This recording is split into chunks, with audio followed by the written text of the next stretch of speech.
Ms. Corey, next witness. Detective Karen Smith. Detective Smith, please. Ms. Corey, go right ahead. Yes, Your Honor. State your name for the record, ma'am. Good afternoon. I'm Karen Smith. What is your current occupation? I'm currently the training consultant for the National Forensic Academy at the University of Tennessee How long have you been employed with the University of Tennessee? for 8 months. Prior to that, were you employed by the Jacksonville Sheriff's Office? Yes, I was. For how long were you employed with the Jacksonville Sheriff's Office? For 13 and a half years. Explain to the jury what your experience was and your various positions within JSO. For my first 3 years, I was on patrol and the task force in Zone 3, which was the Phillips Highway, University Boulevard area. After that, I transferred over to the crime scene unit at the end of 2002, which is where I stayed until I left last April. And in each of those capacities, ma'am, did you have experience in responding to crime scenes and preserving evidence? Yes, I did. What special training did you have to become an evidence technician? When I first went over there, we ride along with an experienced evidence technician or crime scene detective for 30 days to learn the basics. And after that, we attend formal classes in everything from basic crime scene investigations to bloodstain analysis to bullet trajectory reconstruction, crime scene reconstruction, and everything in between. And I attended over 600 hours of those training classes while I was there. And did you get special training in using a digital camera to document evidence and take photographs? Yes, I did. Now, Detective Smith, whether or not you are documenting ballistics type of evidence, shell casings or anything else, does it matter whether or not it's for a homicide, or would you document it the same way no matter what type of a gunshot case was involved? We document everything the same way every time so that when we come here, we can be assured of exactly what we did. Detective Smith, were you assigned as a major case evidence technician back in November of 2002 and 2012 and December of 2012? Yes, I was. And were you one of the major case evidence technicians who responded to supplemental calls for assistance for the homicide detectives? Yes. And would it depend on whether or not you happen to be on duty on a particular day? That's pretty much right, yes. Did all of the major case ETs at that time have access to the Jacksonville Sheriff's Office vehicle storage warehouse? Yes. Is that located at the corner of Haynes and Jesse Streets in downtown Jacksonville? Yes, right down the street at 1089 Haynes Street. And that's in Jacksonville, Duval County, Florida? Yes. Is it the practice, or was it the practice when you were employed with the Jacksonville Sheriff's Office, for each officer to fully document the details of his or her investigation as they are handling a particular matter? Yes. Are notes then made as part of the normal course of the business of the Jacksonville Sheriff's Office? Yes. Are those notes then put into an official police report that is kept by track of a CCR number, as we refer to it? Yes. Would it aid you in your testimony to be able to refer to those reports today if you need them? Yes. On what date and time were you requested to assist homicide detectives in this case? It was December 7th of 2012 at approximately 1 o'clock in the afternoon. And at whose request did you respond to the vehicle storage warehouse? I received a cell phone call from Detective Travis Oliver regarding the service of a search warrant at the warehouse. Okay. And did he tell you what type of vehicle that search warrant was to be served on? It was on a black Volkswagen Jetta. Had a fellow evidence technician taken a few photographs of that vehicle to document the seals that had been placed on it prior to it being processed? Yes. And did you observe those seals when you arrived on that day? Yes, I did. Let me show you State's Exhibit 123 in evidence and ask you, ma'am, do you recognize that photograph? Yes, I do. What do you recognize it to be? This is the Volkswagen Jetta in question. And at whose request again did you take these photographs? It was Detective Travis Oliver and Detective Mark Musser. All right, ma'am. And the piece of paper, is that just warehouse evidence? Yes. Okay, Yes. thank you. State's Exhibit 124, can you explain that one to the jury? This is a photograph of the rear of the vehicle and the license plate. State's Exhibit 125. This is a photograph of the driver's side of the vehicle with the evidence seals apparent on both doors. Detective Smith, did you see any damage to any portion of this black vehicle? No. Specifically with regard to the driver's side, did you closely inspect that side of the car to see if there was any damage? Yes. Had you found any damage, would you have taken photographs of it? Yes. State's Exhibit 126, which has an inset photograph. Can you describe that to the jury? This is a photograph again of the driver's side of the vehicle, and the inset photograph is a close-up of the seal Was on the door. that, I'm sorry, did not mean to talk over you. Finish your answer. The seal on the door. Was that the only seal on the car, or does this represent the type of seals that was surrounded on the car, or that surrounded the car? That's a representative of the seals that were on the entire car. And on any seal on this black Volkswagen Jetta, did you find any evidence that they had been cut or tampered with in any way? No. With regard to State's Exhibit 120, was that 120? This is 127. Can you describe that to the jury? This is a photograph of the interior of the vehicle taken from the passenger side window. It is actually taken through the window before the car was opened. And you can see that via the reflection in the upper right-hand side. State's Exhibit 128. This is a photograph of 2 spent bullet shell casings on the exterior of the vehicle near the windshield wipers. Did you touch those shell casings prior to taking this photograph? No. Did you allow anyone else to touch them prior to you taking this photograph? No. State's Exhibit 129. This is on the other side of the vehicle. These are 2 more spent shell casings on the exterior of the vehicle by the windshield wipers.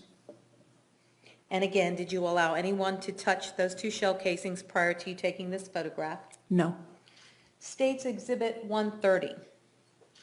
This is a photograph of those 4 spent shell casings along with a scale to show size and And did you preserve these 4 shell casings as evidence and turn those into the property room under this same CCR number? yes.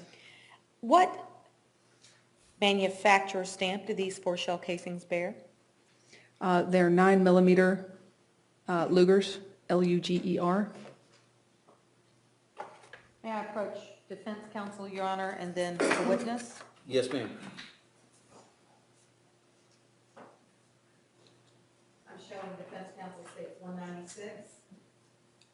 Yes, ma'am. Ma'am? Yes. Detective Smith, can you look at states 196, please, ma'am, and tell me, are those the shell casings that you removed from the windshield area of the black Volkswagen Jetta? Yes, they are. And remind the jury on what date you removed those shell casings. On December 7th, 2012. May I, Your Honor? Yes, ma'am. And did all of these shell casings bear the same manufacturer's head stamp? Yes, ma'am.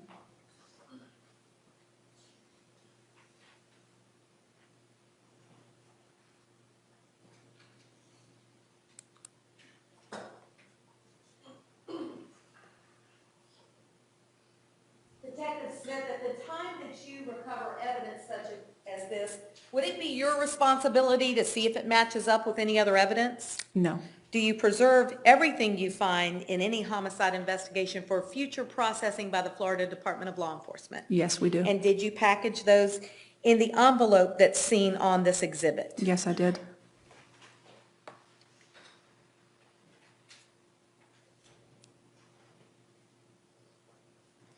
I have more photographs to show you, ma'am. Was there further physical evidence that you removed from the interior of this vehicle? Yes. And did someone direct your attention to a specific area of the vehicle? Yes. And let's refer specifically to the front glove box only. Yes. And let me ask you, ma'am, in states 131, does that depict that open glove box? Yes, it does. And did you find a second magazine for a 9mm pistol inside that glove box? Yes.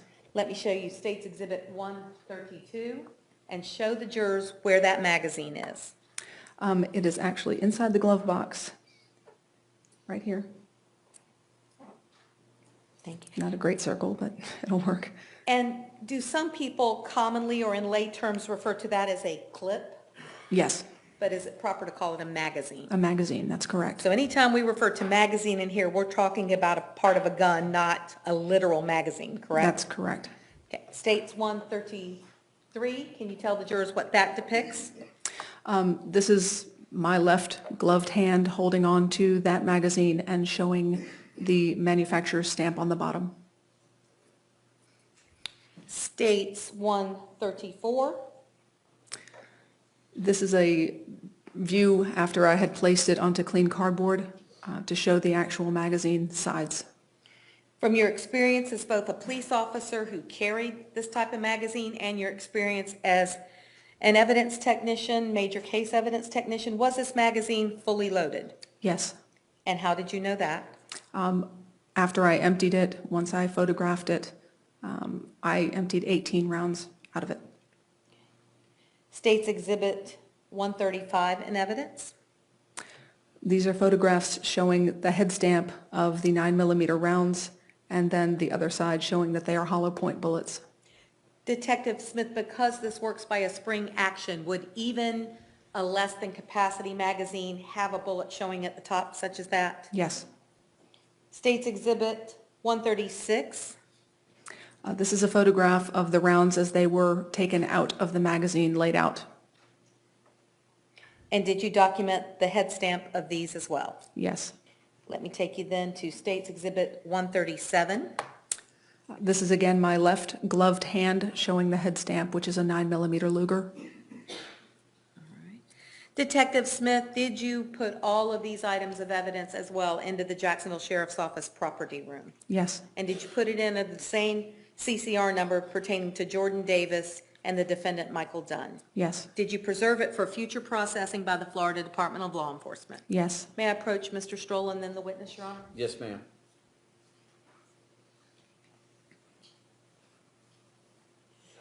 Let me show you States 195 in evidence, ma'am, and ask you, is this a magazine that you retrieved from the gun box, from the glove box, as well as the 18 cartridges?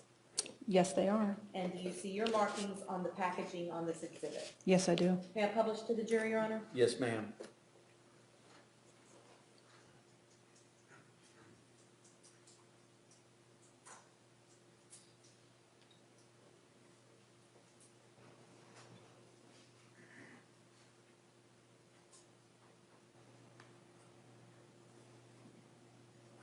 Thank you, Detective Smith, Your Honor. That's all I have for her. Mr. Stroll across. Thank you, Your Honor. Ms. Smith, how are you today? I'm fine, sir. Thank you. And I'm not being disrespectful. You retired from the Jacksonville Sheriff's Office, correct? I resigned. Yes, sir. Okay. And you resigned to take the position up in Tennessee. That's correct. As a matter of fact, that was a position you sought out for a very long time. Not for a very long time, but once it became available, it was a position that I was extraordinarily interested in, yes. And this is actually something you actually wanted to go to when you were a technician here in Jacksonville. They just wouldn't send you. That's correct. It is an academy that I did want to attend, yes. Right. And now you're actually working as an administrator there. You help with budgets, agendas, curriculums. You do a lot of things there for that academy, correct? That's correct. And that's a 10-week academy. That's right. And every week's a different module in terms of your field of an evidence technician, or what people call CSI. More or less, yes. Okay. You don't help teach though, correct? I do teach some modules. I'm not the primary instructor because I wear very many hats. However, I do assist the students with several of the modules, yes. And in your 13 and a half years there, I think you said you had over 600 hours of training? That's correct. Okay. Pretty impressive. Thank you. Now, would you admit a lot has changed from the first time you became an evidence technician? A lot has changed in your field. Yes. And matter of fact, even what you do now in Tennessee, you kind of weed out the garbage so that you teach basically the best of the best to these module classes. We do our best, yes. Okay. And again, this is a highly sought after academy for people to get spots and actually go to it. Yes. And it's not just for Tennessee or University of Tennessee, it's countrywide. It's international as well. Oh, I apologize. It even goes outside of the country. Yes. Okay. And matter of fact, even with all your years of experience and training, if you were still an evidence technician today at Jacksonville, would you still even have to ask questions about scenes that you've gone on and things that happen? Absolutely. And that you think that's a fair a representation of technicians to always ask questions and try to get better? That's the scientific basis of forensics, yes. And that's not an unfair assumption. Would you agree? No, that's not unfair at all. Now, excuse me, your involvement came on December 7th, correct? Correct. Did you have any involvement prior to December 7th? No. Matter of fact, this happened on November 23rd. Is that correct? I don't know. Okay, let's just assume it happened on November 23rd. Several weeks later, why did the detectives call you to come to the warehouse? They were serving a search warrant on the VW Jetta. Okay, did you know when that Jetta got there? No, I did not. And why did they call you? Why did they not call the technicians that were already working on this case? Detective Kipple was off on his days off. We work completely opposite shifts and completely opposite days. So because I was working, they called my cell phone and asked if I was available. And did you know that this car had already been processed? Ms. Corey said it was one of your fellow technicians had already processed the vehicle. Did you know that? I knew that it had come from a different county. I didn't know much about how it had been processed at that point. Right, and you don't even know who processed it. No. And even as of today, did you ever learn who processed it? No. Okay, and as far as your understanding, it was from the Brevard County Sheriff's Office, one of their guys processed it. Correct. And when you got there, and you see that there's casings on the outside of the vehicle, what went through your mind? Objection, irrelevant? Sustained. Let me ask you this, based on what you saw, did you see the casings on the outside of the car? Yes. Who pointed them out? Detective Musser. Based on them pointing it out, what did they ask you to do? At that point, it was obviously considered evidence, so we handled it as such. And you basically had to reprocess the entire vehicle, didn't you? In the sense of fingerprints and other types of evidentiary recovery, no. As far as the casings and other evidence, yes. Okay, and so that was a fair representation. Based on seeing casings on the outside, you basically had to start from scratch regarding the shell casings. Yes. And eventually you opened up the glove box and found the magazine. Yes. Okay. And again, there was tape on the outside secured to the doors that you had to cut through or open to get into. Yes. So you don't even know how that magazine got there, when it was there, but you know that car was processed and there's still a magazine in there with 18 rounds, correct? Yes. Now, is that a red flag in your industry? A red flag? Would that be a red flag to see evidence on the outside or inside of already being processed? It didn't sit well with me, no. All right. And that's based on your experience and training. That's correct. That's something that should never happen. Mistakes happen. Now, you have no ballistics training, is that correct? That's correct, other than a simple trajectory class, but I'm not a ballistics expert by any means. All right. And even now that you work over in Tennessee at this much more, I don't want to say famous, but a much more qualified module, there is a lot more to ballistics than just a simple course. Is that correct? Yes. And even with all your experience and training, even you have a lot to learn possibly in that field. Yes. And again, that's not an unfair statement. No, not at all. And matter of fact, you're still learning quite a bit as you're up there, true? I learn every day. Nothing further, Judge. Thank you, Ms. Smith. Ms. You're Corey? welcome. Yes. Yes. Detective Smith, have you learned any differently how to preserve and package evidence to hold for future testing? No. Would you still be doing this the same way today, despite what you've learned since you left the Jacksonville Sheriff's Office? Yes. No further questions. May she be excused? She may. Mr. Stroller? So excuse your honor. Thank you, Detective. Appreciate you being here. Your Honor, this is the point is that we need a short break to get next week. Okay, we'll take a 7-minute break, for those of you who know what that means, that are older. Don't talk about the case among yourselves, or let anybody talk about the case in your presence. Ms. Corey? Yes, please, yes. May I see you, Mr. Stroller, because